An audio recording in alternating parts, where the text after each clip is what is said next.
Sveiki!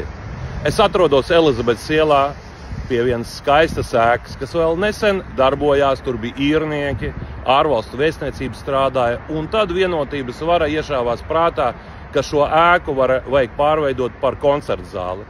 Diemžēl šīs idejas izgāzās, bet tas, kas neizgāzās, tas, kad šo ēku atbrīvoja no īrniekiem, īrnieku tur vairs nav, vēstniecības vairs šeit nestrādā, un šī ēka šodien rada zaudējumus, jo šī ēka neienes ienākumus. Un ja mēs jautājam, kāpēc valsts aizņemās 2 miljārdus eiro katru gadu un vienlaicīgi atļaujās uzturēt šādas ēkas Rīgas centrā tukšas, tas tikai parāda to, ka mūsu valstī nav saimnieka.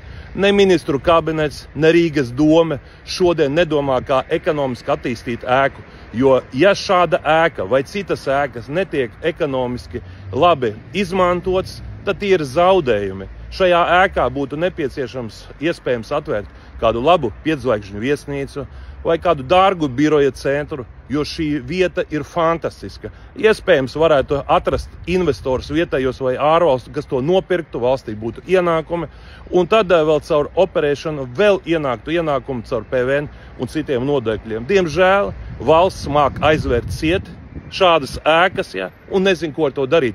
Rīgas centrs ir pārvērties par Bamžatņiku daudzās vietās. Mēs redzam, kāda ir Čakmarijas iela un daudz citas ielas, kur daudzas ēkas stāv tukšas.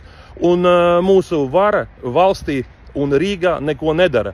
Un ja reiz nevar atrast nomniekus vai īpašnieku labākajai Rīgas ēkai, labākajā Rīgas centra, apskatieties. Tā ir tiešām skaistā Elizabetes iela, skaistais jūgenstils, un blakus stāv šis grausts.